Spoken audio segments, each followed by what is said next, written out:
Hello, hello, hello, and welcome to the regular Thursday night where we get to chat with legends of the dance from back in the day.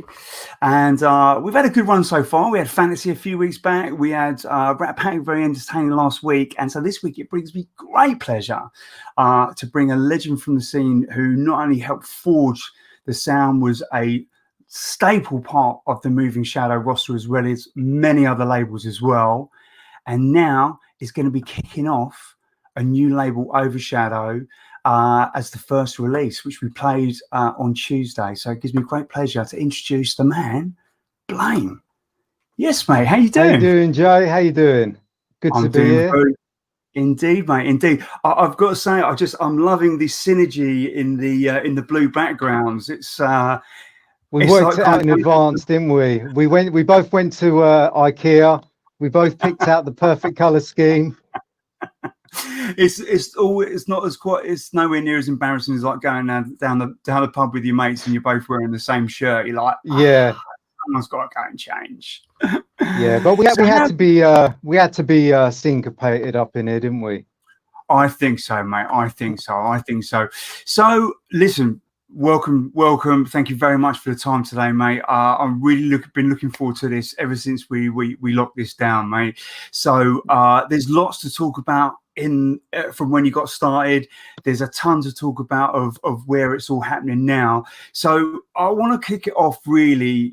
For me, I do these shows really as and I've said this every time, it's kind of really for selfish reasons because, I Hmm. like to hear the stories and understand. I was a raver from 91. I went there. I didn't even know what the DJs looked like, let alone, see their Facebook feed or Instagram or knew it, whatever it was. So this is a great opportunity to, hear a few stories. And I think, let's get it kicked off with, that first moment where you heard a track or a song where you went, music. I get music. This is talking to me. Well, for me, that happened kind of way before the rave era. It happened because I grew up in North London, and it was at a time when the electro, the hip hop, the breakbeat, it was all kind of coming over from New York, and I loved it. I absolutely loved it, and I'd find that I would listen to these tracks, but I'd be breaking them down in my head. I didn't know why, but I'd be listening to how they put the beats together, how they put the bass together, and I found that I wasn't listening to it kind of like all my other friends were. So that was my first thing that I loved about music, and ever since then, I kind of grew up in the electro, hip hop, breakdance kind of scene, I guess. And then when I was at college, one of my friends, actually Tony Justice, I was doing graphic design. He was doing a media studies course, and he went and done his work experience. He done a week's work experience at a local kind of community recording studio, and they didn't pay him anything, but they said, look, at the end of the week, we'll give you like a couple of hours studio time. So he said, do you want to come down? And I thought, yep, let's have a look. Let's see what's happening in here.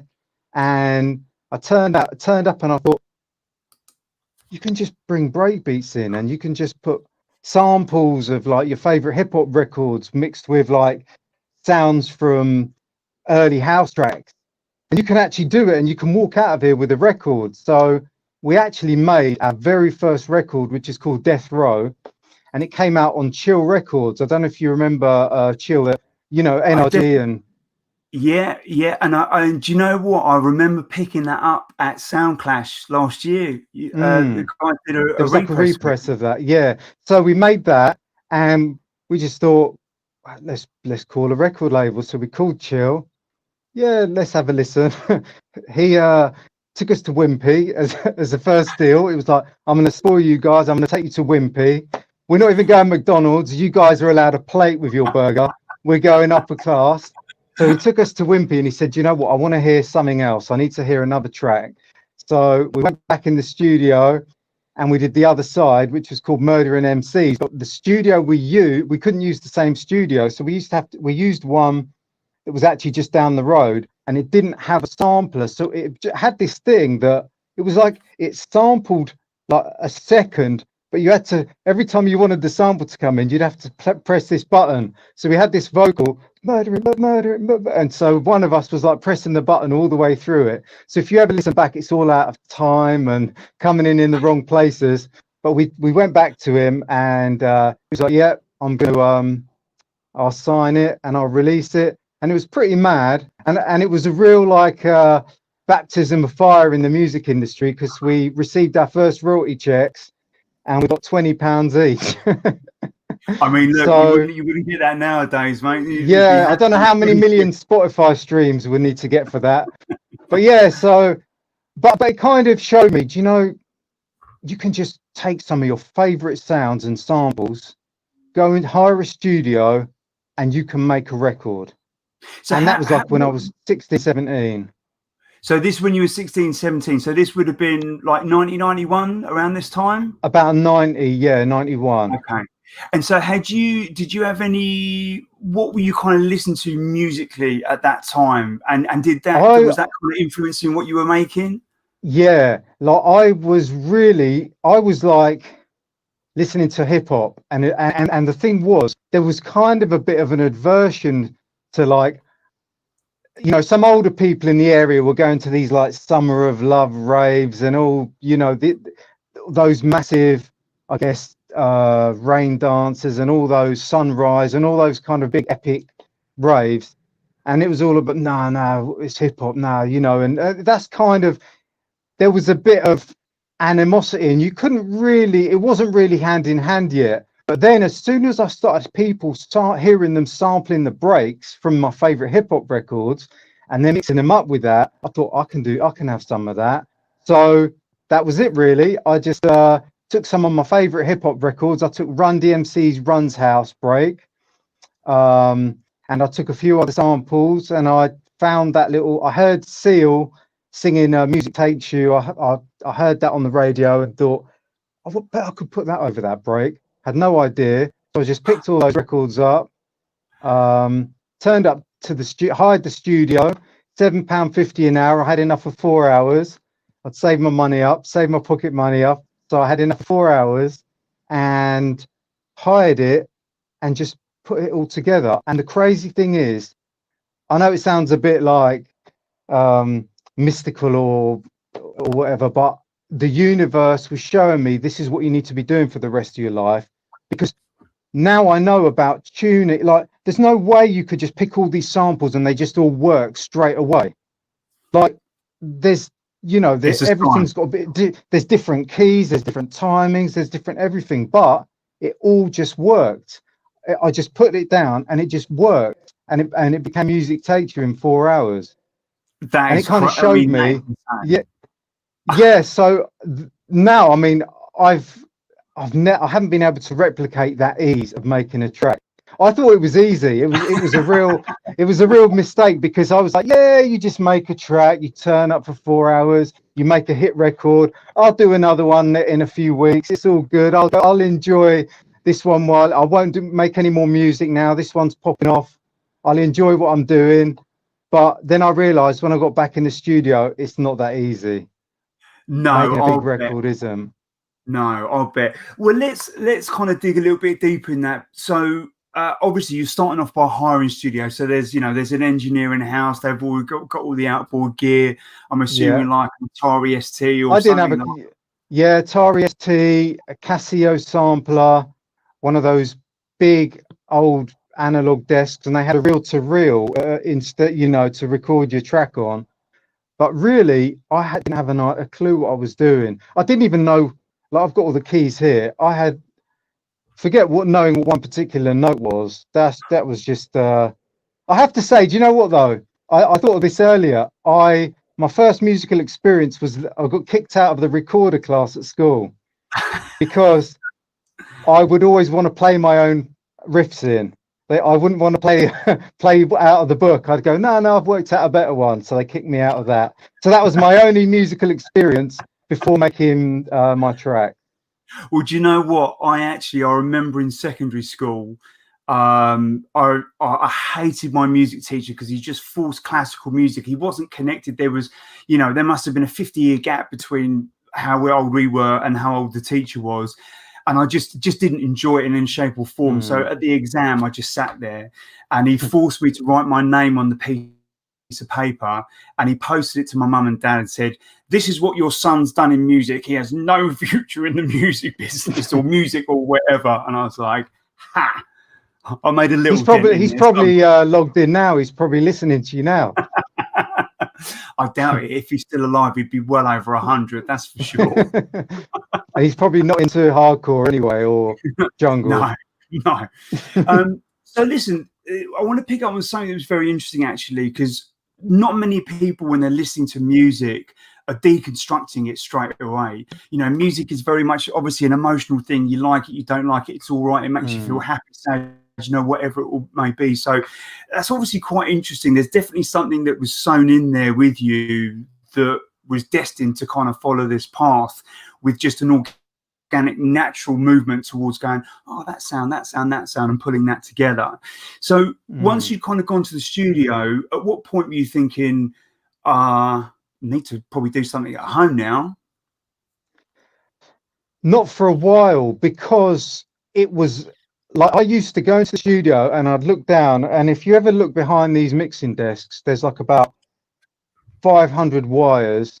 It looks like spaghetti junction. You have no idea how the hell this is all working. And I just thought there's no way I'll be able to operate a studio. So for me, I mean, luckily, I decided to just hire a studio, make music. And for about 3-4 years, that was it. I sort of learned by making music. And that way felt a bit easier for me in the way that I didn't have to worry about the technical side. And I always felt that I could explain what I wanted to the engineer and we could get the result. But at a certain point, maybe 4 years in, I was explaining stuff to the engineer and he couldn't get what I was trying to say. So I decided that was the point. I needed to learn myself because my ideas weren't being able to come out how I wanted them. Like I was probably a little bit more. Well, I'll tell you a funny story. So the studio I was in, they decided that they were going to shut down and just be used for like a private kind of studio. So I found another studio.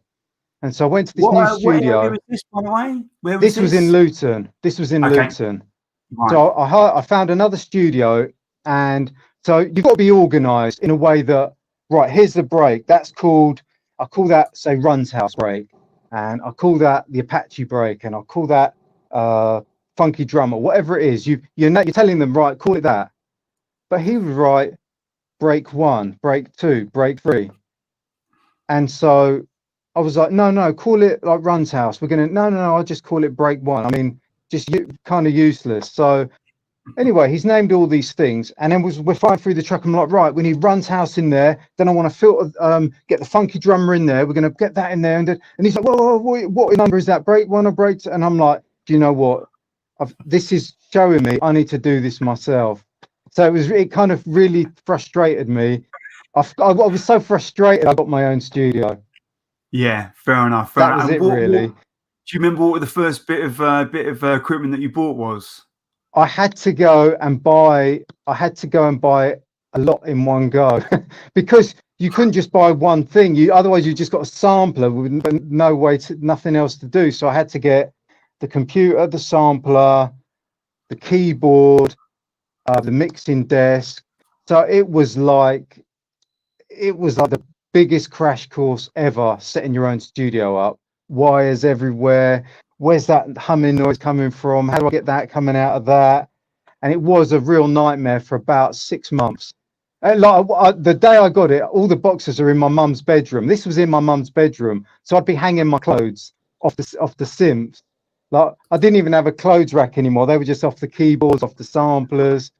But I sat there around these boxes and I couldn't get one sound. And I thought, what the hell have I done? I thought, this is some serious. I just thought this is a big mistake. I must have had. It probably cost about $6,000 to set up at that time, and I just had boxes there, and it was like, wow, what have I done? But slowly but surely, I started to get things working, and I kind of relearned everything, got myself up to the standard I was, and then tried to push a bit higher. Yeah. going forwards after that. Yeah, well, I'm myself, and I'm pretty sure most people listening, and a lot of other people are glad that you did persevere with it, right? Yeah, me um, too. let's take a little rewind back. I'm keen to know where the name Blame came from. Well, that was so in the early days, the early graffiti days, the breakdown, that was it.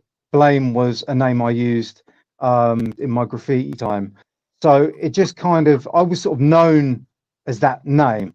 So when I had a track ready to come out, it just, you know, it just felt right. That's it. There wasn't really much thought about it. But the reason I chose Blame initially was it wasn't even like it meant that much. You know, it was more the letters worked and I could do, what I wanted to do graffiti wise with it. So I kind of over the years I've wished I might have picked another name because a one syllable name is kind of not that good in a club, like they're introducing you, make some noise for this. It's like what, but if you've got like Groove Rider or, Jumping Jack Frost or whatever, you people can pick it up. But then luckily Drake's popped off. So I know, all right, well, if it worked for Drake, it can work for Blame. So, but I've really over the years thought I should have chose a better name, a different name to start with. But I think everyone kind of thinks along those I mean, lines. I love it. I mean, what I loved about that kind of era is that they were all show names, and it was very separated. The house guys, either took their own names or they used a kind of pseudonym, but it was still like, first name, last name. And then you go into like the rave scene and it was like, Vinyl Groover, Groove Rider, Easy Groove, everyone was taking all these kind of different turns in it. And it just made it far more interesting for me. I mean, there was actually there was actually a DJ in Russia. I played in Russia quite a bit. One of the residents at this club was called DJ Fascist, and I said, "Do you know what that means in English?" And he went, "Yes, I love it." I was like, "Oh, all right, okay, fair enough." Well, it's funny. Like I'm friends with SS. I've known SS years, but I used to go and play. I used to do a lot of I used to do a lot of tours in Germany, right? And basically I used to be out in all these eastern part of Germany, and they were like, "We love SS so much, but we can't book because we can't put SS on a flyer because obviously after the war and the whole." It was just like, no, don't mention the war, whatever you do. So they were like, we want to book him, but we can't put SS on a flyer. So the thing is, I think you just thought years and years back, you didn't really have the vision for what would happen with names. You just picked a name and then 10 years later, it stuck with you. So, there's been some crazy names over the years. And that's, obviously there was such a huge difference. And those that were there back in the day, to experience it, it was either tape packs, pirate radio, or you went to the rave or record shops. They were the only real spaces that you could get it. Magazines never covered it. Obviously, there was no socials. So you felt quite, and again, I say this a lot. This is part of the reason why I do this, because, although you were all together in a rave, there was still quite a bit of isolation to the kind of bigger picture. You had fanzines that were kind of linking some of the dots and stuff together.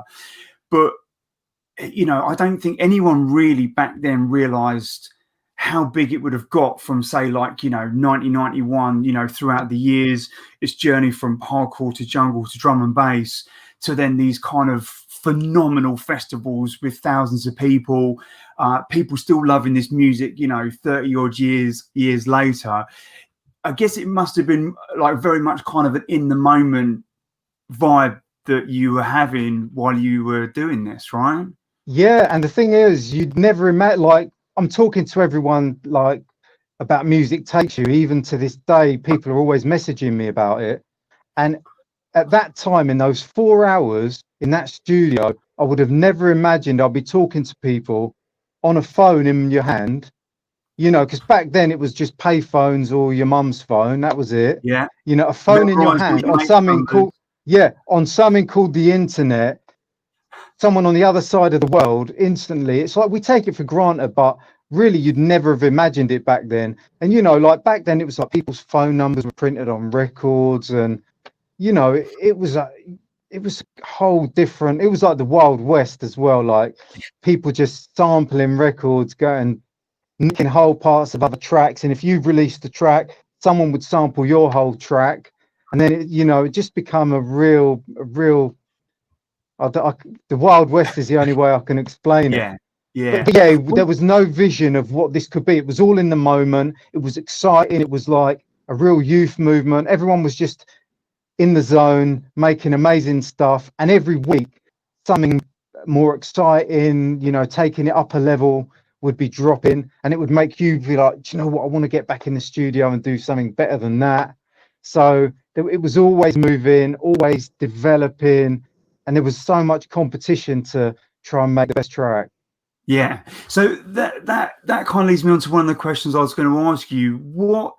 Because you weren't really DJing like sort of around that sort of 91, 92 No. era. There was obviously back then it was a very clear, it was mostly a clear division. You were either a producer or you were a DJ, and a few people, straggled, SS and what have you. There was a few of those guys that did both.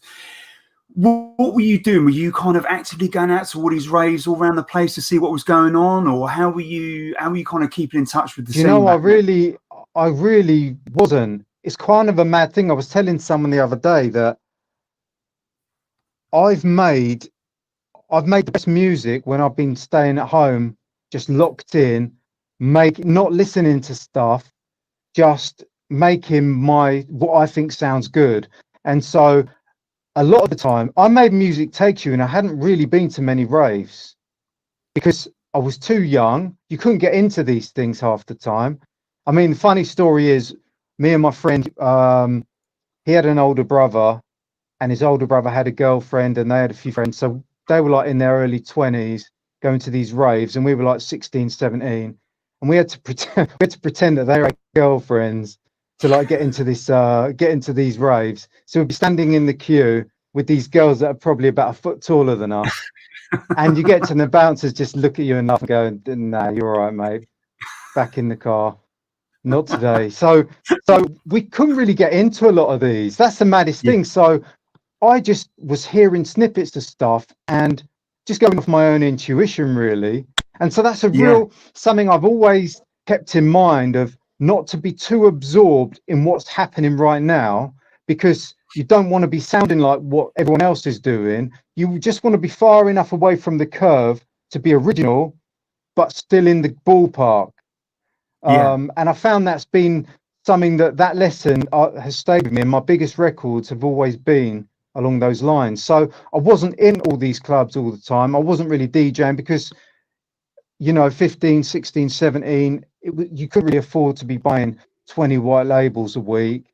It just wasn't really, how it was done. These guys, like your Fabs and Grooves and Randalls and everyone else, they were a few years older. They were at that age where they were picking up vinyl and cutting dub plates, because they were just that further down the line in terms of what they could get their hands on. So really, it was just kind of listening to maybe a bit of pirate radio here and there, maybe the odd little kind of a youth clubby type rave, not really a real rave, maybe just the local DJs playing a few of the big hits. And then it was right, I want to make my version of that. But it was only after Music Takes You came out that I started becoming a party guy, and blowing all my royalties. That's really when the downfall started, but was when I actually made the track. Yeah. So let's go back to that. Like, so Music Takes You. So how old were you when you made that? I think 17. Right. Okay. So you've been in there. It's taken you 4 hours. You've had just this moment of genius with it. What you walk out of that studio, what are you thinking, and what do you do next with it? Well, I thought, I better ring a record label now. That's what you do when you got a record. It was really naive. Like now, if I did it, you'd probably be a lot more strategic. Okay, I need to plan a good pitch. I need to find out what vibe they're on, and But then it was let me call a record label. So I'd noticed that this I'd gone to this one club in Luton called The Grid, which was so I'd managed to get into there at that younger age, and I saw this record spinning around. It was with this like weird man logo, and it was the Too Bad Mice track on Moving Shadow. I think it was maybe number 3 or something. And I thought, that's it. I'm going to call that label. So I went to the local record shop. I just went and found the record, and I thought, I'm going to write the number down because I didn't have any money left to buy the record. So I scribbled the number down on a little scrap of paper. I went to a phone box. It was like a mobile number, so you knew you were like putting about 10 quid in just to get an address. Like every few seconds you had to put another pound in. So I called this number, and Rob Playford answered, and I said, oh, can I have your address? I want to send a demo in. Yeah, no worries. Just gave us the address. I just posted that, and then I got a phone call from Rob, and he said, and it was a bit of a strange experience in terms of, like, I guess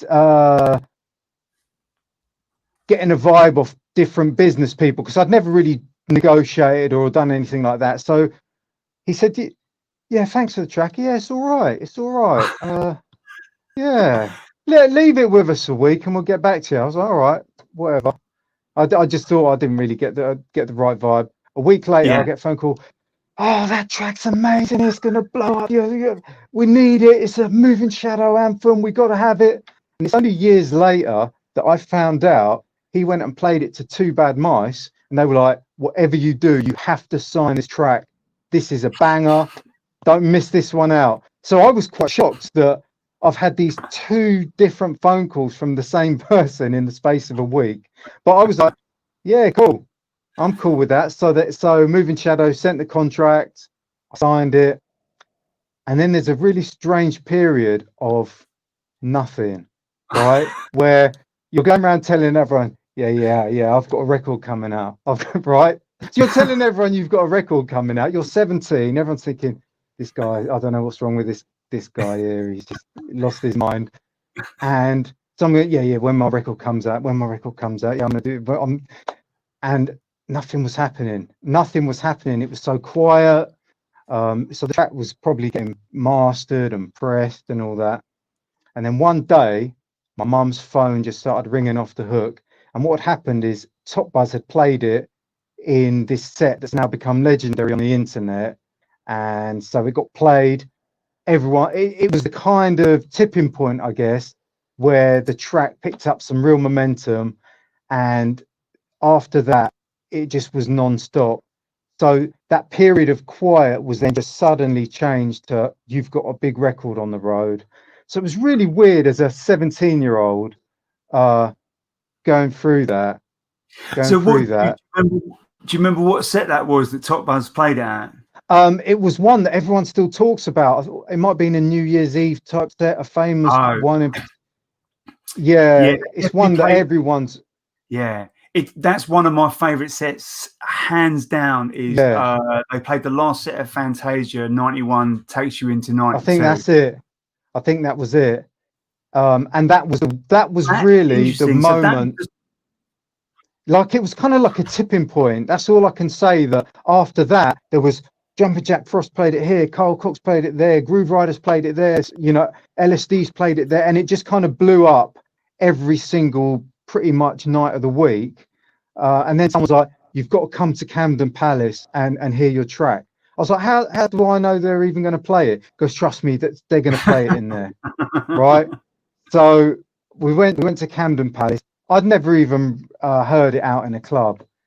And so literally I'm standing there and it comes on and I see these hands in the air. I just got goosebumps there just thinking about it, because magic. It sent shivers down my spine, and it was like I didn't know whether to stand there or run into. I didn't know what to do. It was just like the most surreal moment when you see the effect that something you've made has had on a crowd. And I'll never forget that moment. It was like one of those peak moments in my life, really, hearing that for the first time. I mean, I suppose just kind of putting it all together, it makes it real, right? And it's, you know, it's funny. I talk about this when, you know, growing up again, like you, I was too young to kind of get into the club. So it was listening to Pirate, and you go in a mate's car, you find some dodgy car park somewhere, just sit there listening to Pirate radio. And then when you first get to go and you listen, so you're starting to get to know the songs and get to hear them, but it's just on your mate's crappy car stereo. Maybe your mate's got a boombox or whatever in the back or a big bass bin. But then you go into a club, and I remember, Stearns was my first one in '91, and it was like going into underground, and you start going. It all just makes it made sense before, but it's just like that final jigsaw drops in. You went, this is it. This is it. Sure. Yeah. Oh mate, that must. Oh, I'm actually getting a little bit of goosebumps for you. That must have been just quite real. It was. The only problem with it was I then became a bit addicted to that feeling, in sense of I want to keep going out and hearing this track. I want to keep going out and I need to be in the game. I need to be getting inspired. I need to be, So I was out. I was out, all the time. The royalty checks had started coming in. So I'd be 17-year-old buying like a Renault 5 GT Turbo, paying like three grand insurance every 3 months, because just the most dumbest thing you could do that I would never ever do again. Just like driving a car that was so fast that it was like the exhaust would fall off as you drive it down the road. So I was doing all this, but the one thing I wasn't doing was making music. And that was a massive lesson for me. I was partying, I was enjoying life, I was in the moment, I was making no music. And I thought, it's all good. You just hire a studio for 4 hours, I'll make another one, right?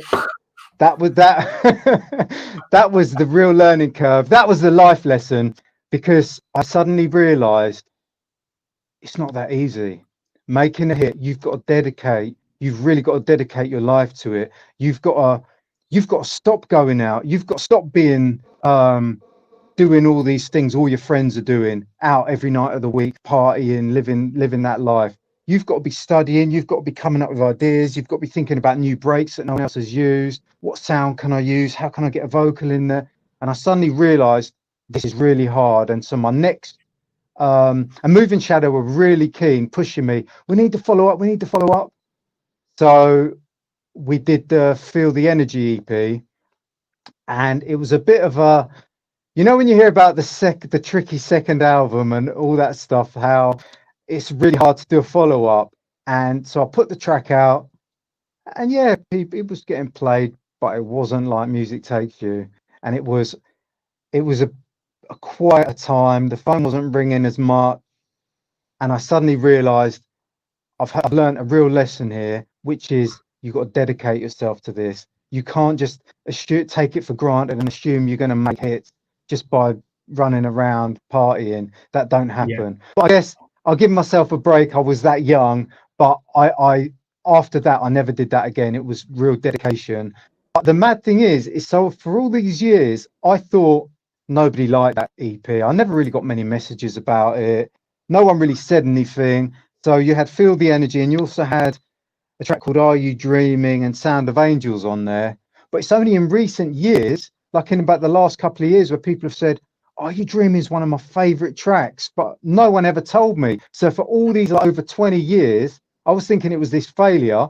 No one really told me that actually some people really liked it. But I guess back then, there was no way for them to tell you. They might have, if they wanted to tell you, they'd have to have write a letter to the record label.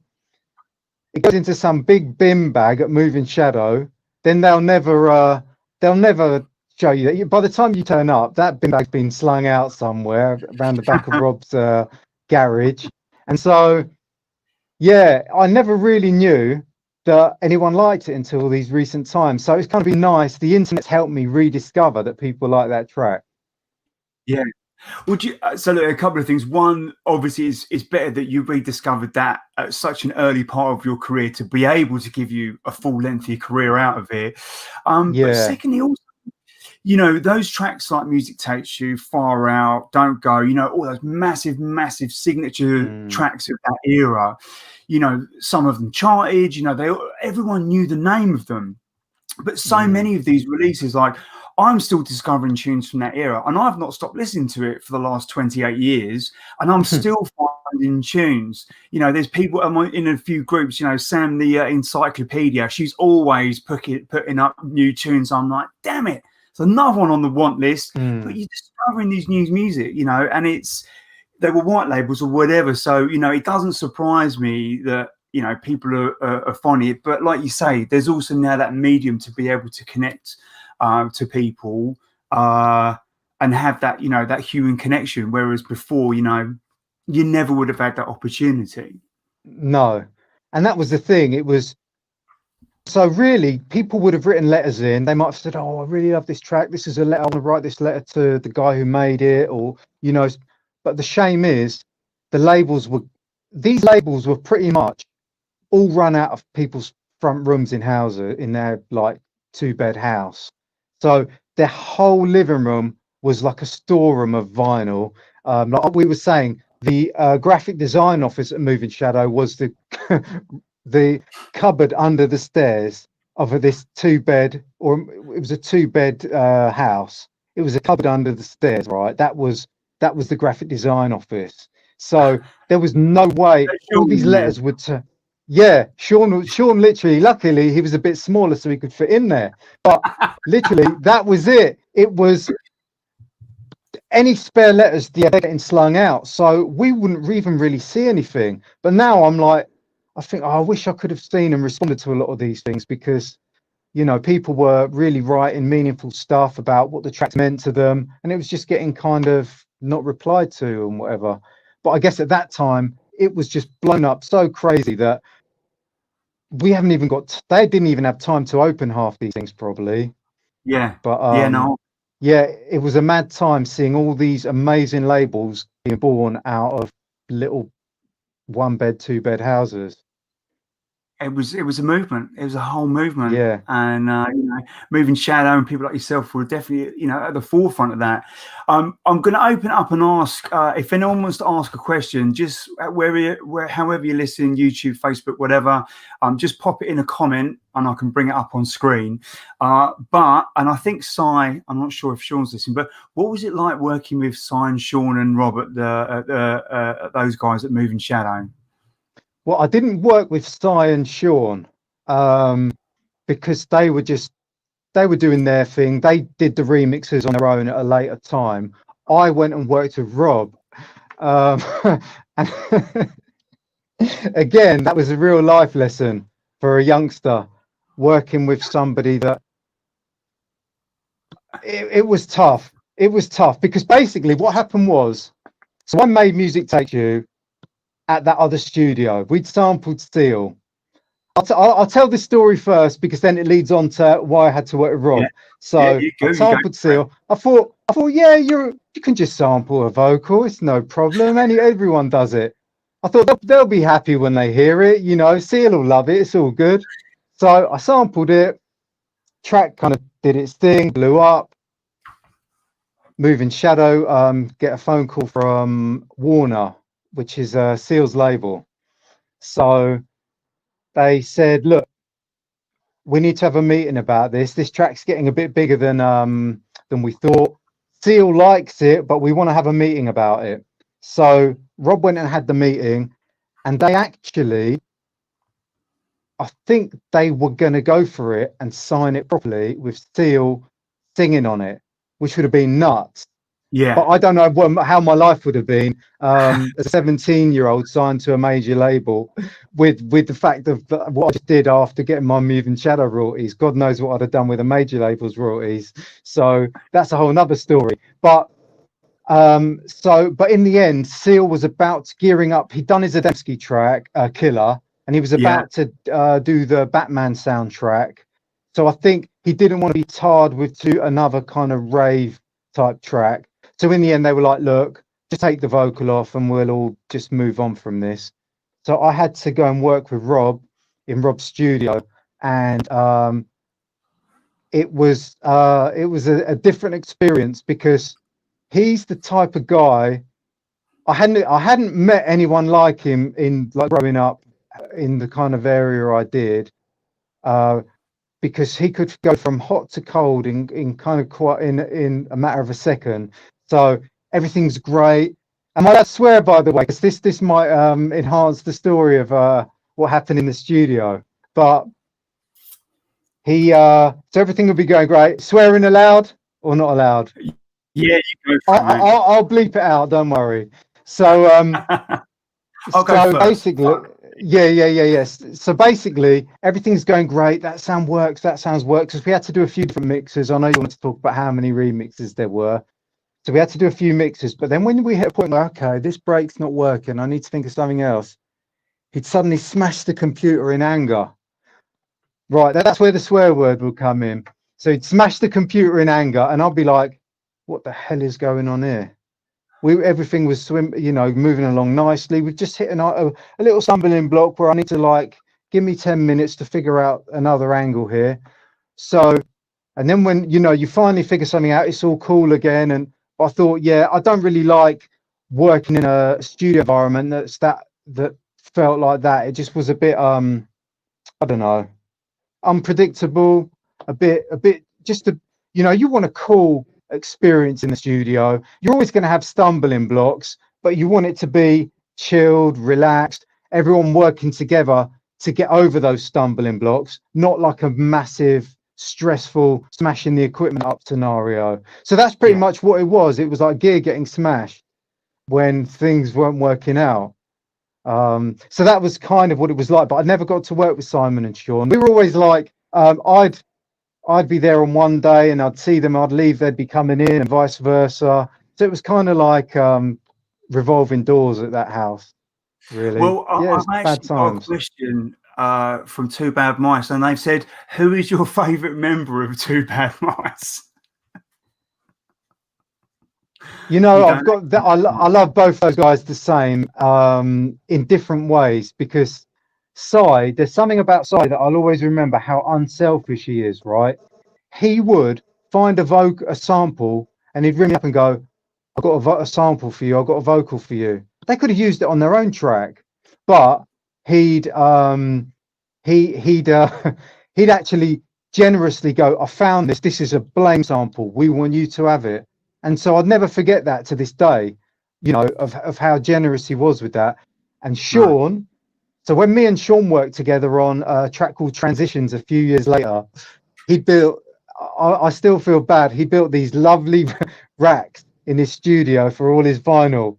They were like these, metal, but I think it's kind of quite a soft, it was quite a soft metal. So we'd be working on this track and I just leaned on it and sat down on it and just bent a massive dent in his vinyl. And he was always like, oh, don't worry about that. But I could see it really hurt him because he'd got this perfect room and I'd just put this massive dent in his by sitting on it. So yeah, both of those guys, they've always looked out for me, really. And they've always shouted me. And when Speed was starting to blow up, probably around 95-ish, Sean would be like, comrade, you've got to come to Speed. Your tracks are getting played in there. You need to be in it. And it was like the first or second week they were there, and they were dragging me down early. So they've always looked out for me. So that's why when we get onto this point a bit later on, that's why, when they said we're starting a label, we want a track, they didn't have to ask twice. I'd always be the first guy to give them track. Do you know what? I love how sincerely you answered that question. I really do. That was amazing. I mean, you could have just got none of them. They're both idiots, but you didn't. A great answer. You got out of that one well. Big up, Sean. Big up, Si. Yeah, definitely. Wicked guys. So yeah, you know what? They're going to be doing interviews soon, so they bet I'm going to be hoping that they reciprocate the kind of vibe I've just given them. Do you know Let's what? wait and see. I have been speaking to Si about getting him on the show to do a mix he was probably one of the first people asked about a year and a half ago. So Si, you need to get on the case, mate. You need to get on here now. Right. He definitely does.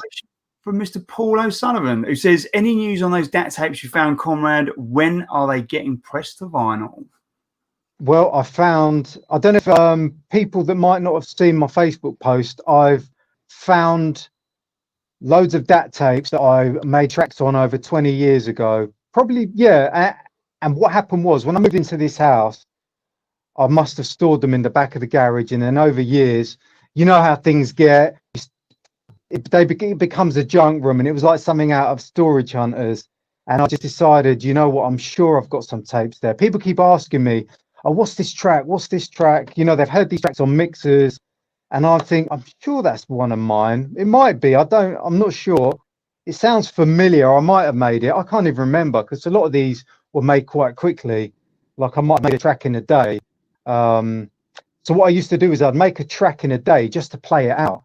And so after I played it out in the club, I'd be like, okay, let me maybe add a vocal. Might have needed a piano. Might needed to make the section a bit more interesting somewhere else. So then there'd be a V2, and then I'd cut that, play it out. Then there might end up being a V3 and a V4. So someone might be listening to version 1 for 20 years, but I don't even remember that. I've long lost those tracks. So I found them all, and I don't know how, but they all still play. And I've just found loads. So far, I've found about 20 unreleased tracks from that era, which is like, it's kind of like finding some preserved DNA from that actual time. You know, the whole sound of the sampler, the samples you'd be using, the way you'd arrange the tracks. It was like excavating them perfectly. So my DAT machine still played, all the DATs played, and the first two are actually they're going to be the first release on Overshadow. So those are the first two that I found, and all the others I've just signed a deal with a label, so we're going to be pressing them all to vinyl next year. Nice. We're going to dig into the Overshadow story. I'm going to save that little juicy one for the ends. Just maybe one or two more questions. So out on Twitch, Zir074, what made you go with the melodic side of drum and bass? Some of those tunes are stunning. Well, it's mad really, because when I've always looked at it as it was a journey. So the more I got into music, the more I fell in love with music, the more I fell in love with chords and melodies and live instruments and all sorts of stuff, because you start off sampling. You just sample someone's record, you sample a break, you sample a vocal, you put it all together. But then slowly you start to think, well, I'm going to play that in, or I'm going to play the piano, and then you start to fall in love with building a track from scratch. So then you started over the years. So when it got to 93, 94, you start to play a lot more stuff, and then you start to call in musicians and be like, oh, can you play a bass line in there, or can you play a saxophone in there, or you know. So we'd be hiring these musicians, and it slowly evolved into what then became the musical, I'd say the good looking sound. You had DJ recordings, and you had a lot of other labels doing that stuff. Even Moving Shadow was starting to move into that, when you had like your I guess after things like Omnitria Renegade snares, which were real piano, and Through the Vibe and all those tracks, they were real musical masterpieces that were put together. They were crafted by somebody who knew about chords and harmonies and melodies. And so after that, you had your things like your JMJ and Richies and your PFMs, and it started to evolve into that. And I think all of us were growing up. So we were all, you know, moving from 16, 17, 18, we were into our early 20s, loving music, hunting deeper for samples. So when you'd go and hunt for a sample, you'd be looking at, this record has got a guy with an afro. It was made in the 70s, and there's a rocket and a spaceship in the background and a picture of the moon, right? Do you think, yeah, that's definitely going to have a sample on it, some mystical kind of keyboard sound or a wicked break. So you'd start to be hunting deep into all these amazing pieces of music. Like, so you'd start to delve deep into things like Lonnie Liston Smith, which then became a real big source for like Ronnie Size records, or Roy Ayers, or, you know, all these kind of jazz funk people who had the break beats and these amazing chords. So things like It's a Jazz Thing, and It's Jazzy, and Trust Me, and all those kind of Ronnie Size tracks, all kind of almost an offshoot from that whole Lonnie Liston Smith sound. So really, you'd hear all these tracks, and then you think, I'm kind of inspired. I want to try and do that myself. I might hire a Rhodes player, or I might hire someone to do a bit of a trumpet lick or whatever it is. So you'd really fall in love with music, and then that way, the musical elements in your own track started to build and build and develop. So it was kind of a natural evolution of just falling in love with music and wanting to play more music into the tracks. Yeah, nice, mate. Well, look, that kind of leads me on to one other thing that I wanted to ask you about. So if you look at kind of the hardcore scene that kind of evolved, throughout 91 and 92 and then 93, it started to evolve again, the more kind of jungle, darker sounds are coming out. What was your thought? I'm always intrigued to know, like, people that are involved in the scene about, how that, I don't ever want to use the word split, but for me, it just, different paths were taken with where the music was going. What was your kind of sort of mindset about, that musical change in that scene? Well, for me, it's quite strange. Like if you were to look at, so I had Music Takes You, then I had Feel the Energy and Are You Dreaming and all those tracks. But then there was a shift happening. Everything had to be dark. Yeah, that's dark. Yeah, it's so dark. Don't like. I remember when we a Four Hero did a remix and they sent that in the post. They said, "Don't open it if you're afraid of the dark." So it was like everyone was talking about, yeah, this is how dark it has to be, and I was getting not pressure, but the label was saying, yeah, your next track needs to be dark. And I'm kind of young, Feel the Energy hasn't done what I wanted it to do. So I thought, okay, let me, so I did A21 and Psychological Hostage, which I think was my next release on Shadow. And people did like it, but for me, it didn't feel like it was my natural sound. It didn't feel like what I got into this for. Like I loved electro and hip hop and the break beats, and I loved hearing like sampling like up kind of real big, I don't know, like crowd pleasing sounds. I wasn't into making everything sound as sinister as possible. It just wasn't my kind of vibe.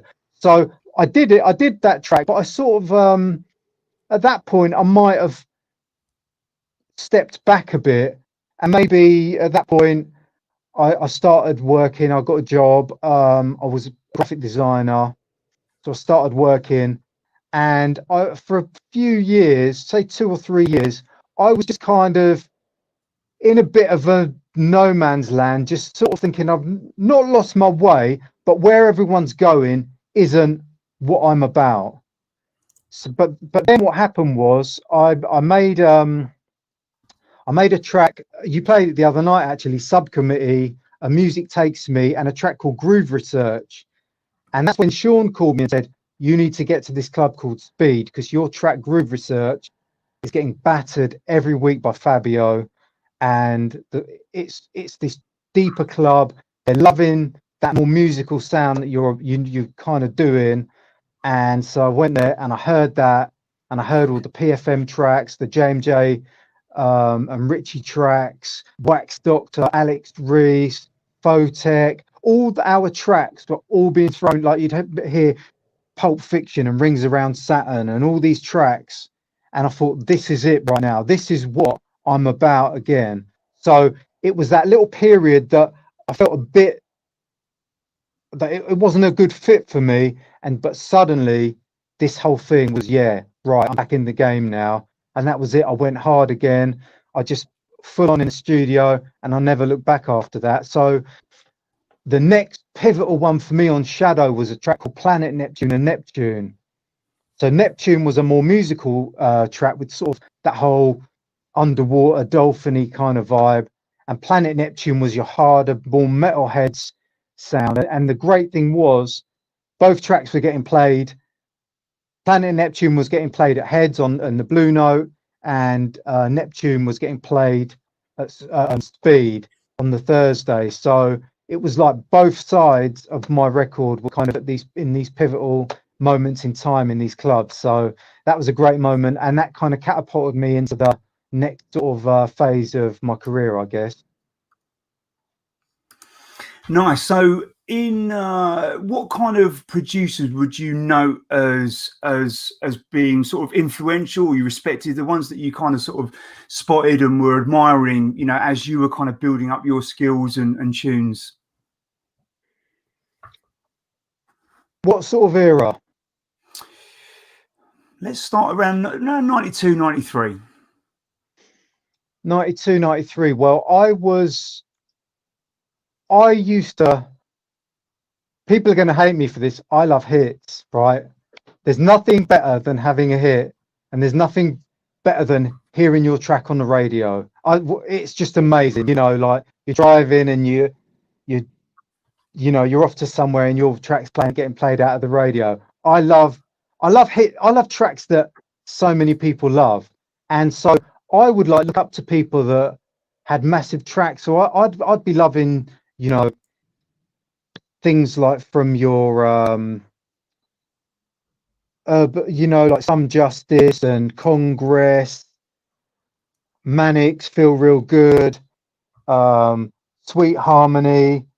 I'd love all those kind of tracks because was it Bugging Plastic? What's that?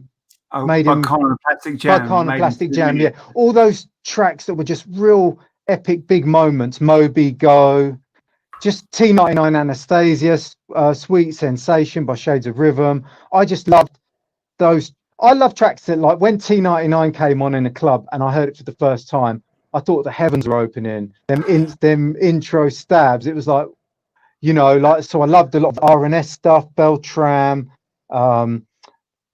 Your Sound, Mentasm, Dominator, Outlander. I was just loving the tracks that were slapping the clubs up. You know, I wasn't really the guy going for these eclectic B-sides. I wanted the pure bangers, right? So, and I respected those guys because I knew how hard it was to make an absolute anthem. Even if it sounds easy, sometimes it's so hard to make a track that sounds easy. It's crazy to say, but to make a track that's got a few elements takes a lot of guts because you've got nowhere to hide. It's like, this is the break, this is the bass, and that's the sound. Yeah. What do you think about that? You know, you got nowhere to hide. So I really respected that, and I was admiring them in that era. And then as things were changing, I started to hear things like your Omni Trio, who was pretty much leagues ahead of all of us because he was a bit older and I think he was more classically trained. He could play the piano and the strings, and he was kind of just playing these chords and these strings in and like creating these masterpieces that we were a few years behind. So I really looked up to him in that era. But then you had things like your PFMs, your One and Onlys, and the Westerns, and Photex, Rings Around Saturn, and Photek had so many bangers, and Alex Reese was coming through. Wax Doctor had some real anthems. Deep Blue was making things like the Helicopter tune, which is again was so simple but so effective. And to just keep rolling it without needing to add more sounds takes a lot of guts to go, I'm just going to keep it going because this track's so good. I don't need to do anything else. I'm going to keep it going. And, you know, I really admire that as well. So I was, you know, those were the kind of pivotal moments for me. And tracks like Cloud Nine, You Got Me Burning, just absolute anthems. Then you had all the stuff from Bristol. You had all your Ronnie and your Crust, and the V recordings thing was starting to blow up, and it just became a real exciting time when Metalhead started blowing up their early releases as well. So Well, do you know what? You'd mentioned R&S. There's an amazing interview with Renaud van der Papelera, the guy that runs him and his wife. I think it's Nick Hawkes and Eddie Temple Morris. They do these Trailblazers podcasts. They only did 6 of them. The one with Renault is absolutely amazing. It talks about the whole history with Aphex Twin, but also it talks about, you know, he's got these amazing stories where, like, he had a heart operation, and then 6 hours after the heart operation, he's back in the club at 6 in the morning DJing, and he's like in his late 50s. You know, he's such a legend, you know. And I remember as a kid growing up, you know, buying like the Omen, Beltram, you know, all that kind of early stuff on R&S. and it just seemed like this phenomenally like massive label. But like you were saying earlier, actually it was just all run out of his bedroom or wherever. They were all just small operations with like two people just making such a big impact on the world. Yeah, and there weren't many that really. It wasn't like there was loads of artists. It was just a handful of artists going under different names as well. So, I think it might have been Oliver, who was T99. He went under a couple of different names, and Beltram, and was it Frank DeWolf? Is that one of the other? Yeah, Frank he was DeWolf, I on think. RNS. Yeah. Oh yeah, yeah. So there was 3 or 4 guys, and they pretty much carved that whole sound out, and it was absolutely amazing. Those tunes were really pivotal at that time because they were what we then started taking the sounds from and putting them in breakbeats. So without them, it wouldn't be the kind of, it just wouldn't have evolved into the particular sound it then had. So some of those choir tracks, though, they were amazing. Just it was like I didn't know where the hell they were getting them, and that was really my inspiration when I did Sound of Angels. Was I just went hunting on all these like orchestral samples. I was going into the shop buying all these like weird choral CDs just to like listen to a choir, just to get this one snippet at the end, get it on a Yeah. keyboard and play it up and down. So yeah, those that label in particular was really pivotal, RNS. Yeah, yeah. So talking about, the tracks that you've made, you put up an amazing post, I think it was this week or last week, with all the records that you'd released. And that, that is a phenomenal accomplishment to be able to see, that is a collection of records. That's not even a bag. That is like a collection of records. Yeah. I wouldn't ask you which is your favorite, but I do want to ask, are there certain kind of You can memories? ask me what my favorite is if you want to know. Oh, okay. I didn't want to put you on the I've push. got two. I've got two. All right, go for it. So What's your my favorite? first baby, Music Takes You, has to be there Of course. because it showed me this is what you need to do for the rest of your life. This is Yeah, you. This is what you're about. So I'll always love that. I'll always have these amazing fond memories, like I said about the Goosebumps, Hands in the Air, Camden Palace. That set me off on this journey. But my second favorite is a track that I made around 2009 called Stay Forever, because that's probably one of my best musical accomplishments in terms of what was in my head and how I got it to sound. And I was in a bit of a I'll be honest, I was going through a tough period in terms of I didn't know if music was the rest of my path for the rest of my life. Like I was making tracks, things weren't really connecting. I wasn't really I don't know, I wasn't really clicking with the sound that was going on. It just didn't really feel right. It felt like it's been a real uphill battle for a couple of years. And I sort of said, if this next track doesn't come out how I want, I might give up. It sounds crazy now because yeah, it feels like, I'd never want to say that ever again. But I felt like I might give up if this next track doesn't come out right. And yeah, Stay Forever came along. Like, I don't even say yeah, and I made Stay Forever. It just came along because I just did what I did. But that showed up in the studio, and I just had to not screw it up. yeah, Basically, don't mess this up. This has come to you. Just treat this with like, put some velvet gloves on and handle this very carefully. So this track came along, and it changed my life for the second time because it got all over the radio. It was all over Radio 1. I signed a brand new record deal. I was touring all over. I started getting remixes coming in. I was remixing the biggest tracks on the planet. Like, so from wanting to give up, not wanting to, but thinking maybe this isn't my path anymore. Maybe I yeah. need to read the signs that are being shown to me. To you've got a Michael Jackson remix. You've got a number one. David Guetta and Kelly Rowland have got a number one record. They want you to remix it. Robin S. Show Me Love remix. I was getting Ray's Break for Love. Wow. It was like I was just so blessed that kick-started the second half of my career. And yeah, that's kind of kept me doing what I'm doing and showing me, you know what, don't give up. This is what you're about. Yeah. Well, thanks for sharing that. I mean, that sounds like the second kind of moment that the universe has kind of got in touch and said, Yeah, I "No, think it was. your work ain't done here yet, mate. Let's Yeah, keep yeah, going."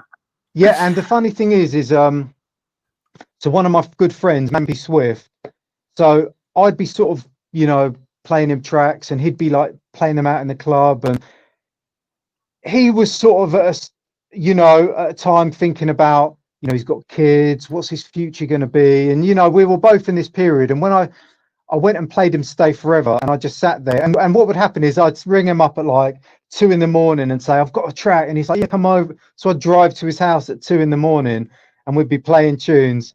And he sat there and he'd normally be like, yeah, this is wicked. I'm feeling this. But he just sat there, not saying anything. And he's known for being a dance floor destroyer. Like Yeah. Mampy Swift, he will terrorize any dance floor you let him loose on. And so I'm bringing him this big musical track where I've sort of put my heart and soul into. And he sat there with his head down for the whole 5 minutes, and it was quite painful.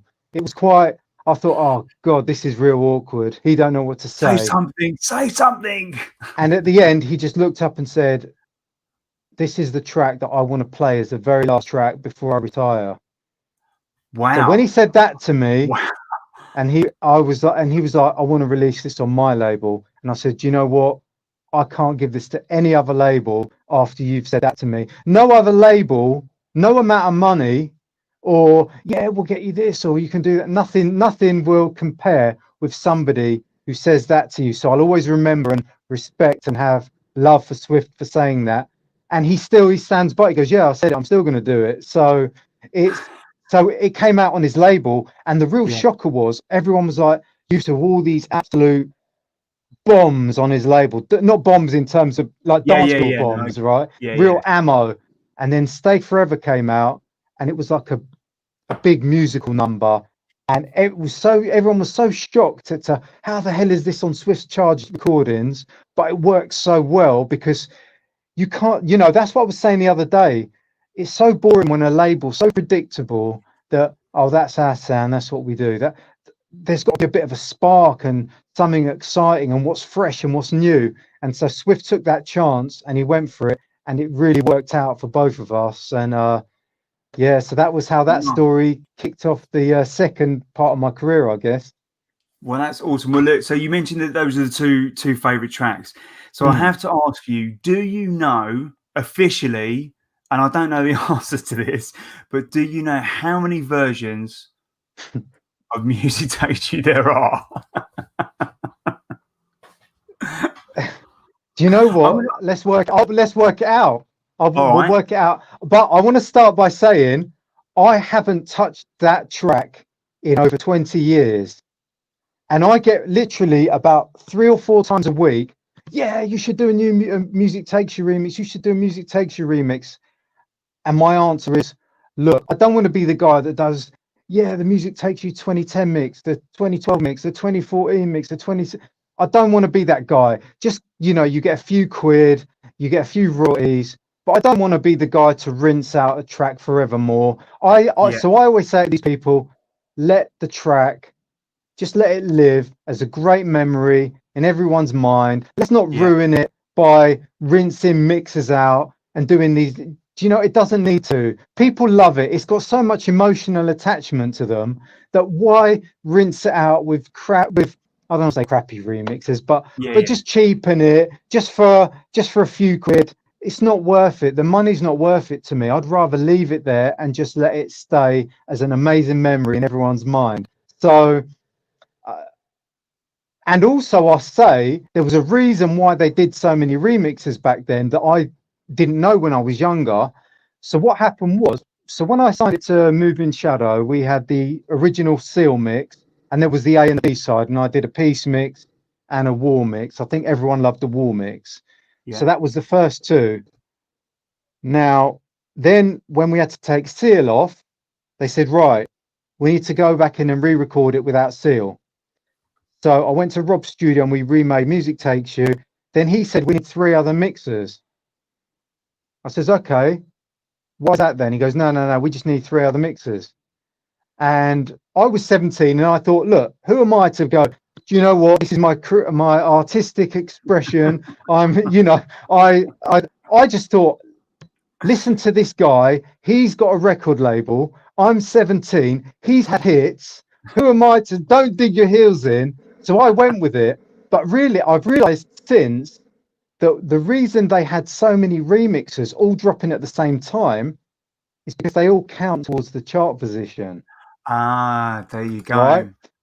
So we've got side. Yeah, I've read that. Yeah. Let's not talk about that. So it all counts towards the chart position. So if you used to see a big Manix record, at the same time there might be a remix out at the same time. Or so when Music Takes You came out, the remixes were dropping pretty much at the same time. Reason being, if everyone's doing all these mixes to get higher chart positions, you need to do it as well to be fighting fairly with everyone. So that's kind of why there were so many mixes. So we had my 2, then we had Music Takes You, Music Takes 2, Piano Takes You, and the other one that I don't like to talk about, which is crap. 4 mixers. That's 6 mixers. Then you had the Chaotic Chemistry and the Too Bad Mice mix, which I just said he made in 3.5 hours. Just try. Yeah, well, I already gave you the sample size, so that was easier. You wouldn't have done it that quick without that. So that was what, 4, 6, 7, 8, and then that was it really, I think. And then about in '95, I did Music Takes Me. But are you going to count that as a remix? We should probably. Let's count that as a. Let's be fair. Yeah, I mean, yeah, I'd never heard that, and so when I was putting together the Shadow show this week, I came across it. I was like, oh, we'll have some of that. That drum programming, that is insane, mate. Absolutely insane. So that was. How many are we up to? 2, 6, 8, 9. That's 9. Yeah. But then Moving Shadow did a little package with, they got a John B remix. This was quite a few years later. They did John B and a guy called Blim, who was like a breaks guy back at the time. Yeah, well, that's the copy that I've got because I was playing loads of breaks at the time because Rennie Pilgrim did Helicopter. That's it. Yeah, that's it. So we had there's 11 mixes of it. There's 11 mixes. Nice. There you go. But the first 2 don't count because I had to take Seal off. But yeah, 11 mixes. But the truth is, I get asked to do it all the time, and I say no all the time. Yeah, fair enough. Because I don't want to ruin that memory for everyone. Yeah, and look, you know what, that memory's still living strong 28, 29 years later. So, you know, it's for an extra, well, I mean, it's not even worth doing it now. You know, there's not going to be that much money really that's going to. And the thing is, the messages I get about it are so heartfelt and they mean so much. I don't want to cheapen that by just rinsing out a mix. Yeah. So, yeah. Well, there's a lot of be happy in the comments. Yeah, I'd be happy if that never got remixed ever again. Yeah, there you go. There you go. Nice. All right, let's move on to when you started your first label. What was the thinking behind that? What was the drive behind getting 720 kicked off? Well, so I was signed to Good Looking. So after I had the tracks at Speed, I had like your Neptunes, and Groove Research and stuff, or Moving Shadow, and I got approached by Good Looking, who were, you know, they'd started to get a bit of success with what they were doing, and they were trying to build their roster up. So we all went in for this meeting. I said this on another interview before. It was like they called everyone in for this meeting around this round table, which was kind of weird. It was like I said it was like a Knights of the Round Table thing. So there's all these different artists sitting around it. And they pretty much were saying, look, this is what we want. These are the contracts. This is our vision. Who's in? And I sort of thought, do you know, maybe it feels about time to try something new. I've been with Moving Shadow so long. And Moving Shadow were doing their thing. They had a lot of guys that were, you know, when you've been somewhere for a few years and you feel like you're just kind of you're on the not on the shelf, but yeah, he's cool. He'll always be there. He'll always be hanging Yeah. around. We don't need to worry about him. And these new producers are, yeah, let's put all our attention into them. And I felt I want to go somewhere and have a label that wants to work with me and push further. So I went over and I said, you know what, I took the plunge and I signed to Good Looking, and I did mixed the Logical Progression 2 album, and that kind of took off really well, and that done well. And we started to get so many demos in that they Good Looking couldn't put out, and I'd sort of had started to carve out more of a spacey, futuristic type sound, where Good Looking was a lot more, I guess it was like Rhodes piano based and jazz influenced and whatever. And I was, getting sounds of sci-fi films and buying all this equipment that they made the Transformers cartoons with and running breakbeats through it. And I was trying Wow. to do all this crazy crap. And so really it was just another home to start getting the music out, because otherwise there wouldn't be we just wouldn't be able to do it. Because Good Looking had Good Looking and Looking Good out, maybe Yeah. one a month or one every 6 weeks. But there was only 4 tracks every 6 weeks or a month out of everybody. So we needed more outlets. So that was really it, 720. And the reason it's called 720, I thought I want to call it 360 degrees. So it's like the full spectrum, the sound of whatever it fits, is whatever comes can fit under the full spectrum. And then just as the records were getting pressed, I get a phone call from the label boss. There's already a 360. Think of another name. Like old Tony Fordham bellowing down my phone, which isn't the sort of thing you want after you've just woke up and it's your first coffee. So I I I just suddenly thought 360, double it, 2 revolutions, 720, and that's kind of what it was. Done. There you go. Yeah, Easy as. yeah. All right. Nice. So But I with realised I'm not a massive fan of running a record label, because I love making music. mm, So it was always, here's the label, but someone like Psy, he's built for this. He's calling people, he's sending them samples, he's helping other people make tracks, he's A&Ring with them, he's helping develop them, he wants to help grow them from the ground upwards. I'm like, look, let me put my phone on silent. I'm in the studio for the next 8 hours.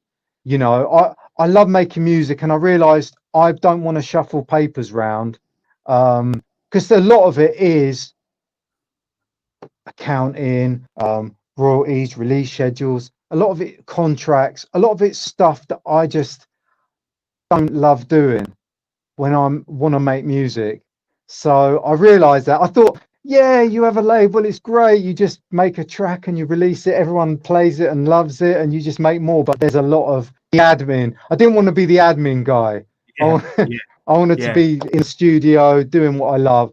So I kind of never really pushed it as the label that, yeah, I want to get all you guys signed to it and make a big deal of it. yeah. All right. So what about the kind of DJing side of it? Obviously, as you said, you started off, making tunes. When did you feel the DJing opportunities? Why did you get into it? What was the driving force behind it? So what happened was I did have a few gigs in the early days in the sort of rave era in local clubs. So I'd always had my little selection of tunes from back in the days, but really I was always, as you said, you could be a producer making the tracks. You didn't have to be the DJ. So I was always that guy locked in the studio, giving the dub plates out to the DJs.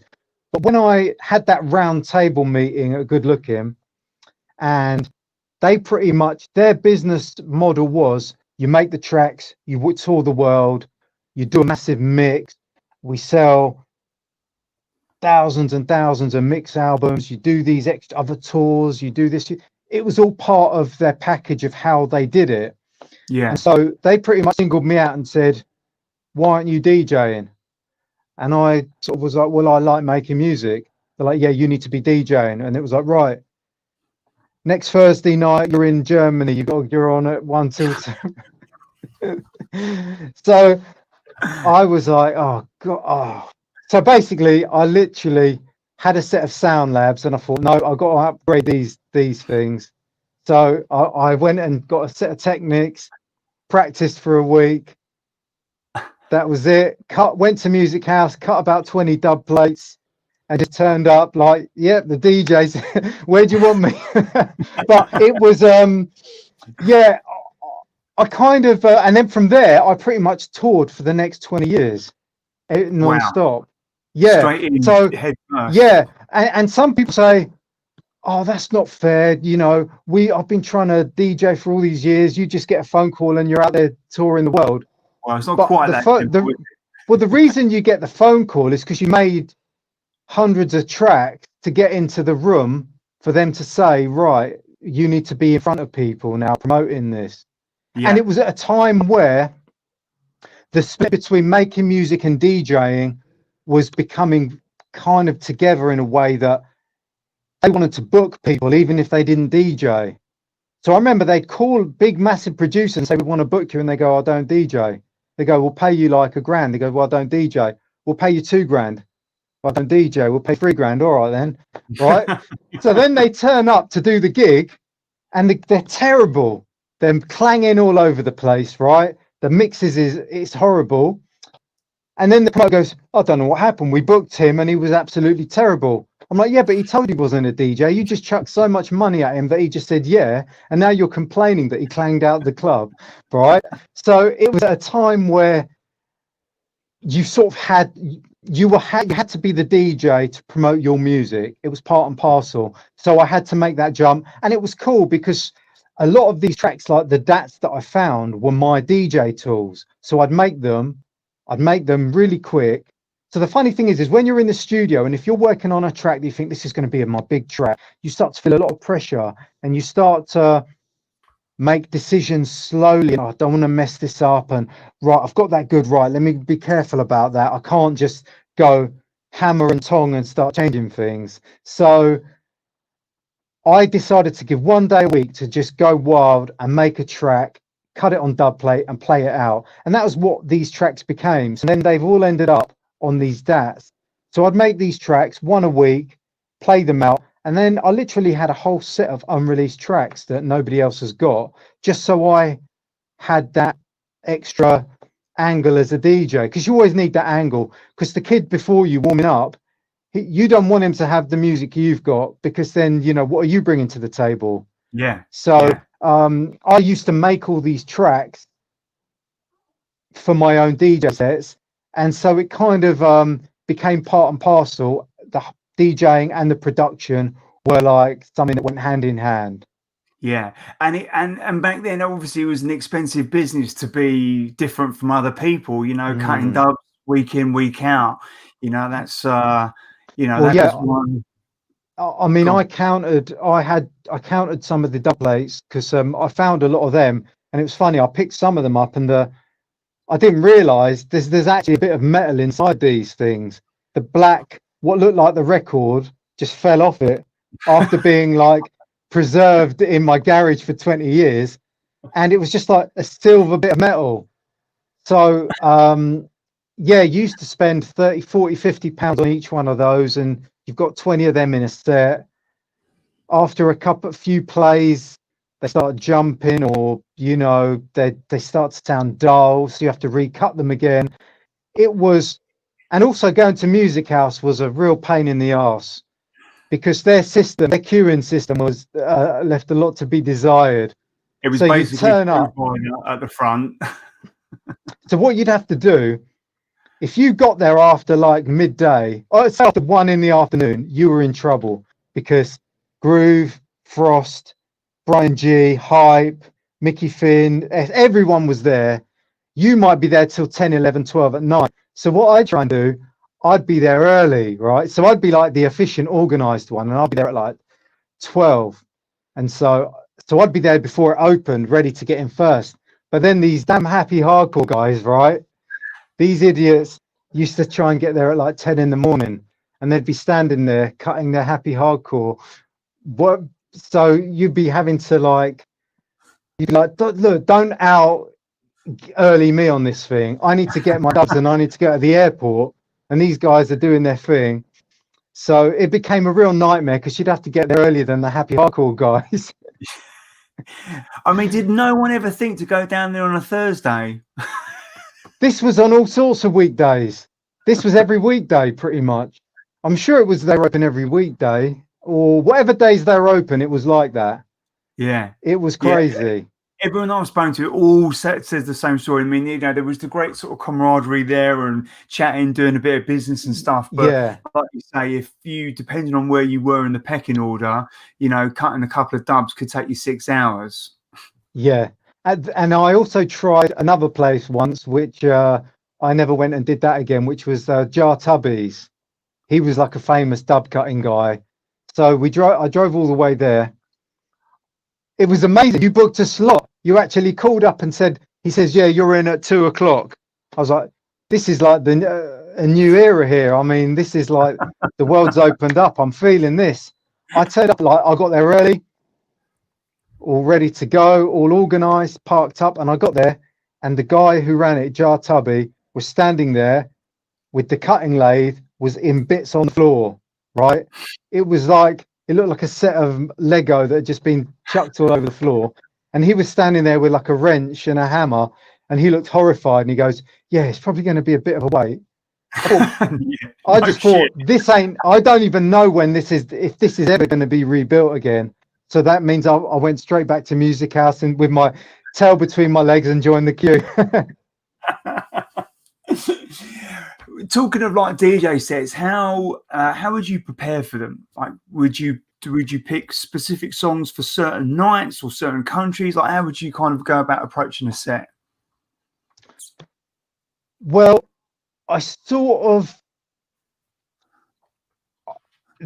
I had an idea. Basically, what was really good in those days, it could be good or it could be seen as limiting, was that the tracks, what you could pretty much mix tracks into other tracks because the outros were always quite stripped down and the intros are always quite sparse. So you could always blend different tracks into each other without much practice because they were kind of designed to be DJ tools. And in a way, I liked it for that sense, but I didn't like it in a way that, just say you've made this amazing track and you've crafted this atmosphere, and then all of a sudden you stick a big hi-hat, bang, tss, tss, tss, and you ruin this whole intro of a track. But we all got a letter once from Good Looking that said all artists are required to put hi-hats on the beginning of every track and drums at the end of tracks so the DJ can mix them.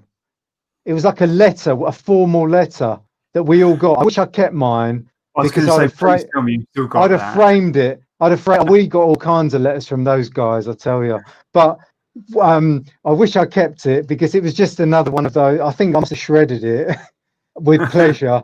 I must have like got my first shredder and just grinned while I shredded it. But that was it. They were sending you letters telling you, yeah, we need hi-hats and we need beats. So you didn't really need to meticulously plan every stage of the set. So I'd go there knowing I was quite flexible with what I wanted to play, and then I'd try and read the crowd. So depending on where I came on in the night, if I was sort of one of the earlier leading up to the main set, I might start off with my mellower tunes so I didn't waste any of my real ammo early. So when the crowd club was busy, I'd be dropping the bigger tracks.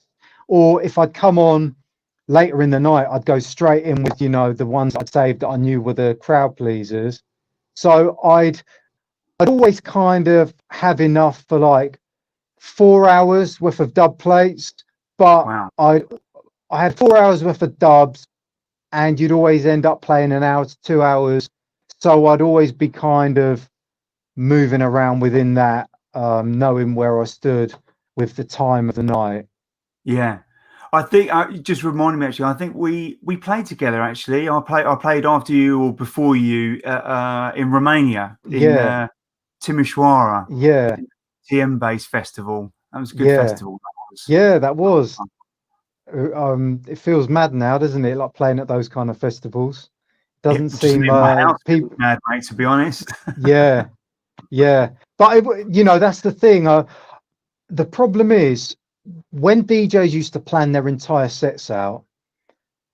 There's a problem. The guy before you plays the track that you want to start your set with, or that you've got the vital track between number 3 and 5 that you need to play, and the guy's just played it, and now you're screwed. You know.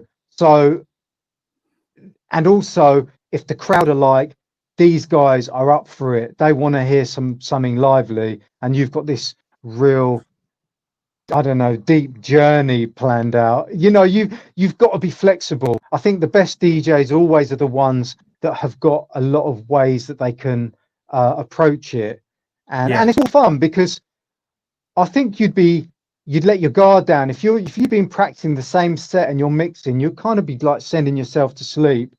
You want to be on sharp and thinking, oh, this track's coming in. I hope God knows what's going to happen, but you're kind of gripping on like a white knuckle ride just as much as the crowd is. So those are the ones for me that I really like, the sets where you're on the edge as well. They always feel more exciting. yeah, for sure. Live PAs. Did you ever get involved in the PA business? I did I did one with Music Takes You, and I probably shouldn't talk about it, which is they said, yeah, you don't need to worry, you just turn up and play a backing track and dance around. And so Moving Shadow told me that, and Rob said, no, we'll go up and we do it. I was like, no, you've got to do something better than that. He's like, no, no. And I realized, no, it isn't really cool to just get up there and dance around. You really need to do something proper. So I tell you what I did do, which was a mad experience. I never really did the live PAs as such. I had two crazy experiences. So I did a live PA at Wireless Festival, which was on my last album, and so I'd planned it all out. I'd got musicians. I'd got, the whole thing set up where I was playing all the keyboard, the bass lines, and everything. All the different singers. We'd done rehearsals, and so we did this. So we set the sound check up. Everything sounded great. I left it there, walked off, come back, did the set, but didn't realise.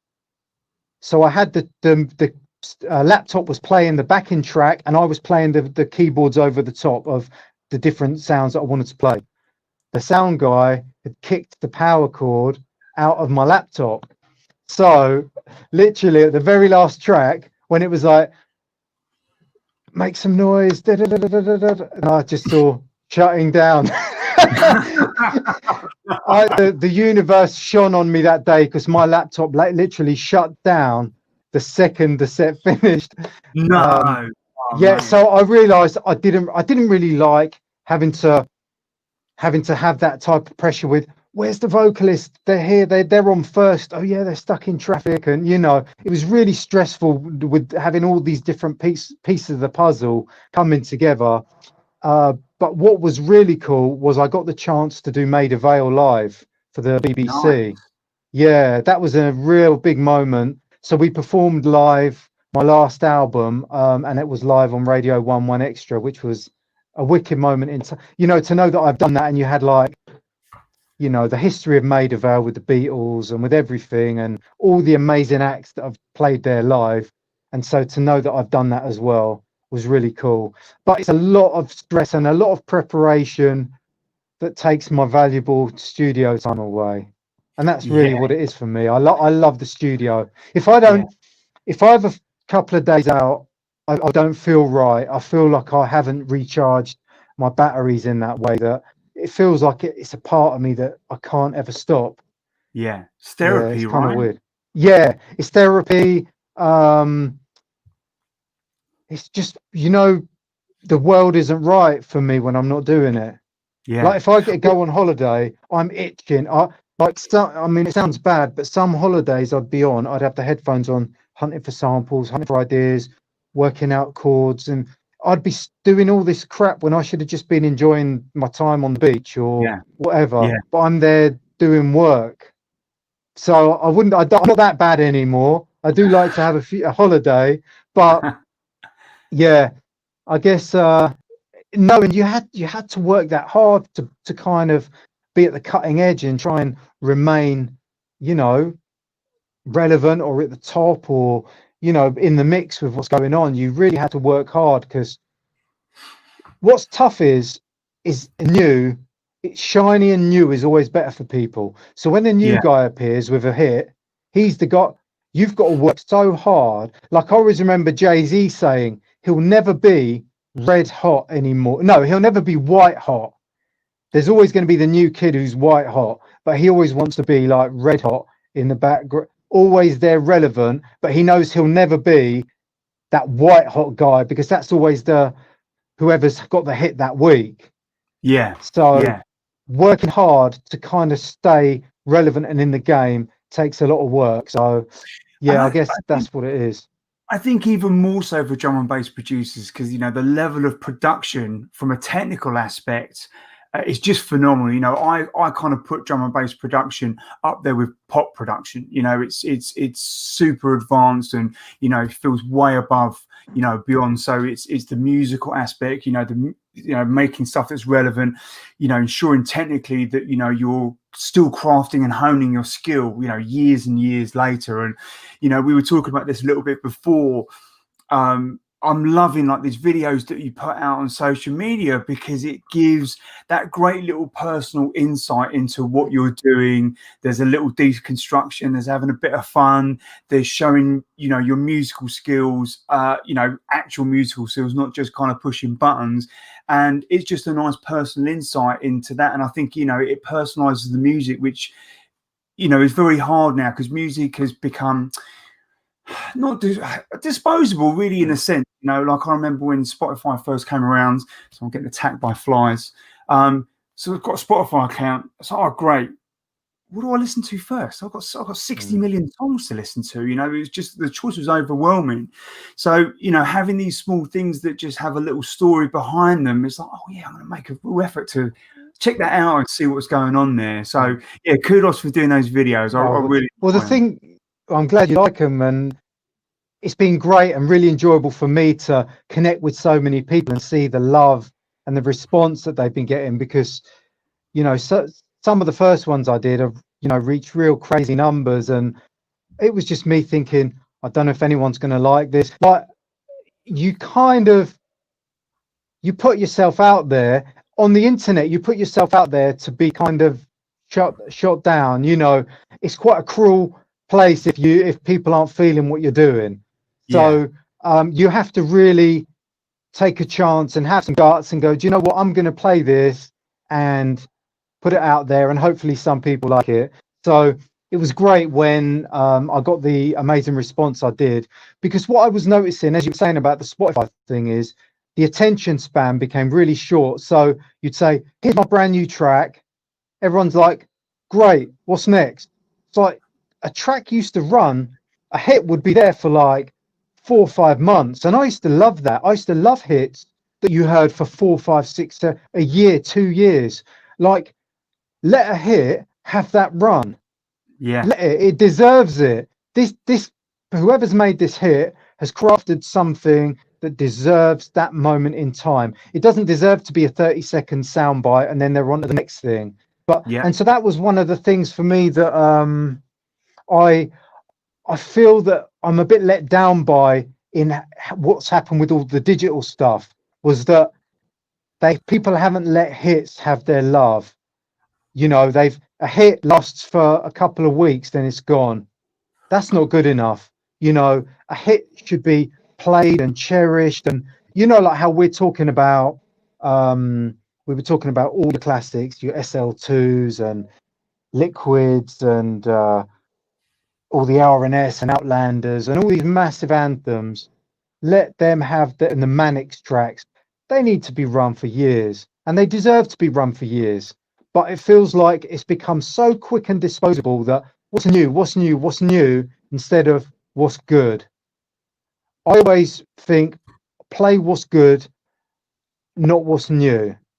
And I've yeah. always kind of stuck to that. But it feels like that's not really what the internet is programmed for. Like, you know, your Netflix, your Amazon Prime, your Spotify, everything is boom, yep.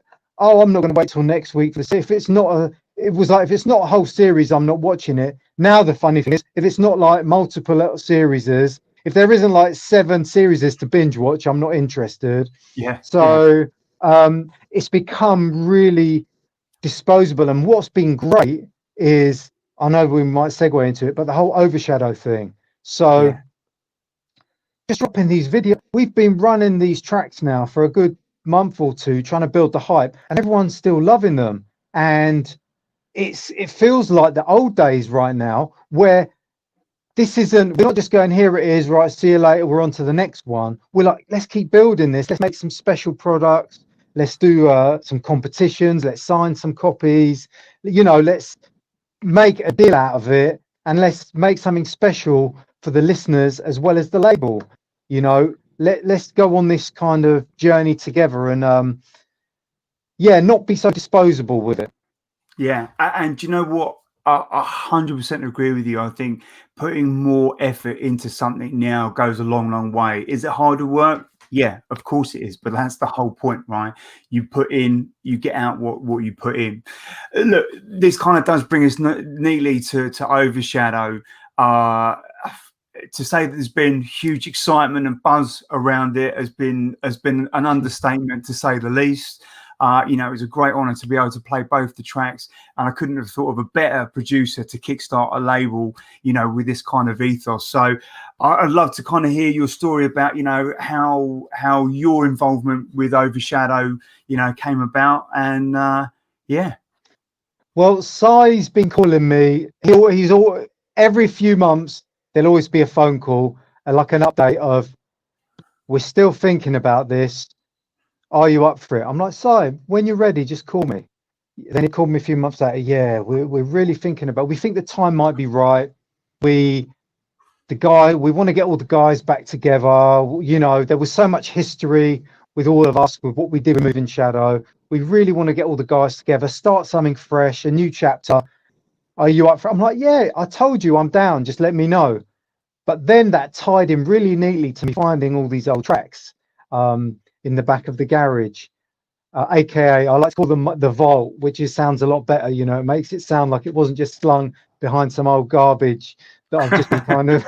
So you know, it tied in really neatly when Si said, "Look, we're ready to go." And I said, "You know, I found loads of old tracks, Si."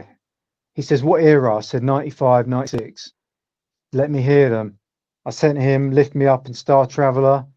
He was like, that is it. That Shadow. We would have signed them. I would have signed them back then. So we need to go for it. So really, it was that simple. We haven't even, you know, we haven't even shook hand. We don't even need to do any of that. It's just, it is what it is. Old friends, that's yours. You know, Overshadow, count me in. It's an honor for me to be number one because I was so early on the Moving Shadow releases as well, that for me it feels right. It feels like I was supposed to be number one. In fact, I wouldn't have been happy if anyone else was number one. I know that sounds a bit like, if someone else was number one, I'd have probably I might have just said, I might have said wait till 11 and done 11, like because Music Take was 11. There you I go. might have dug my heels in, but because it was number one and how they were like saying, we want you to be number one as well, it was a no-brainer. Had to do it. And do you know what's amazing? It's just talking to you now has made me realize it feels like the buzz from the old times, where the buzz is natural. We're not forcing it. Like, you know, sometimes when you got a record and you're like, oh, I really want this to pick up. I really want it on the radio. I really want certain DJs to play it. And you're talking to radio pluggers and PR companies, and you're pulling out all the stops, and it's like you're getting there, but it's like every step of the way is real. You're really having to fight to get the traction. It's like Yeah, you're fighting for every inch you take to make that record a hit. But I always know that when it feels right, it feels like the record's doing the work for you. The project's doing the work for you. You're not even having to. You're just saying, here's some tracks I found in the vaults, and everyone loves it. That feels amazing. It feels like it's supposed to be, and that's what's beautiful about it. It just feels right. It feels it was meant to be all along, Yeah. and the timing as well. Everyone feels in 2020. Some of the comments we've got have been so amazing. Like, this is the only good thing out of 2020, and obviously nothing's going to make up for the year we've had, but for a comment like that, that's really humbling, and it makes you feel like this was the right thing to do at this time. So it feels amazing. We've got so much more to come, and yeah, it feels like the start of something big as well.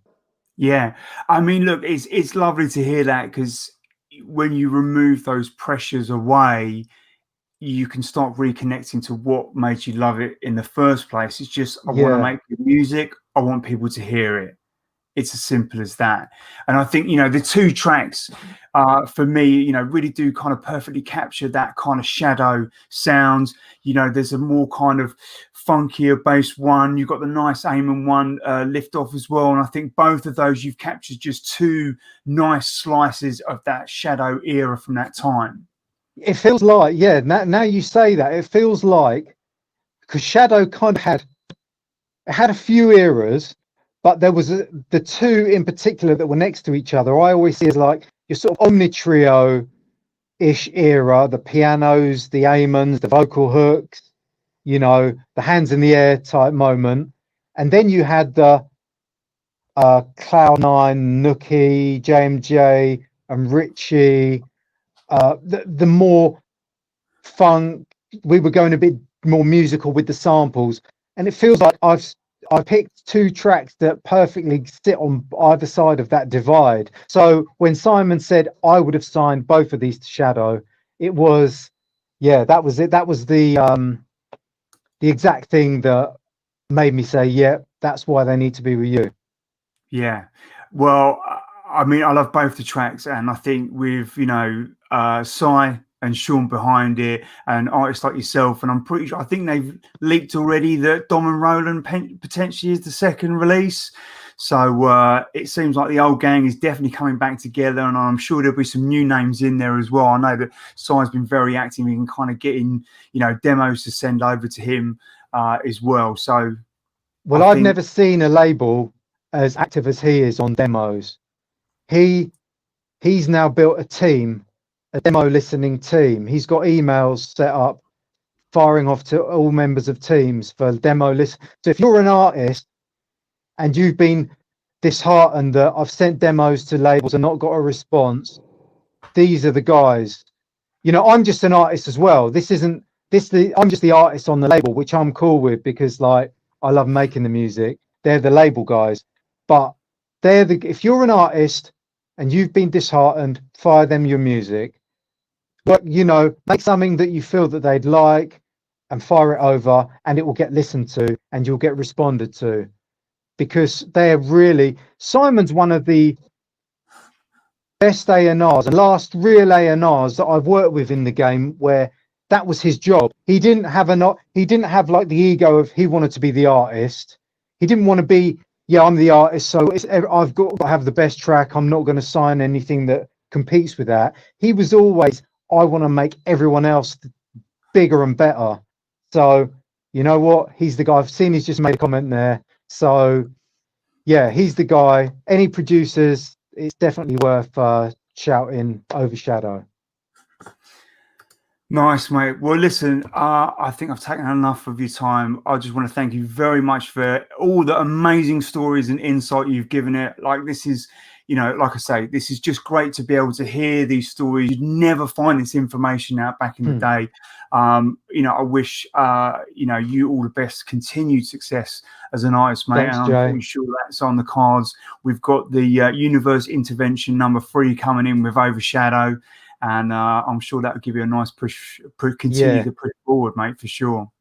thanks, Jay. That really means a lot, especially coming from you. And like, I've been seeing everyone talking about you and what you're doing with your show and what you're doing for the community as well. So, Oh, big up. everyone's loving what you're doing. But I just want to say as well, we've got a very special prize, the test pressing #1 on my Facebook. If you're on Facebook or Twitter or my Instagram, you just have to retweet or share it, and you're in. We're going to do a draw, do a video, so you could be in with the very first test press from the very first release. Nice. And that is I've got it. all the links have been firing around for your Facebook, Instagram, and Twitter as well. So Wicked. I'm pretty sure getting that first test pressing is going to be quite a prize for someone. And I don't know if I'm allowed to say this, but I'm going to say it anyway. Si did show me the vinyl, and man, it's, I'm not going to say anything else. When's the release date? I think we're looking at the end of November. We've had to not announce it. We're all good. It's all coming in time. But when lockdown hit, we had to make sure that the pressing plants didn't have any, backlog or staff not being able to turn up. But everything's gone all right. So we're looking towards the end of the month, and there's going to be more videos, more cool stuff. We're going to show the type of vinyl as well. So that's exciting Nice, as well. mate. Look forward to it, mate. All right. Well, best of luck. Keep the beats Thank you, rolling, Jay. and catch you soon, mate. Yeah, wicked. Thanks so much, man. All right. Take it easy.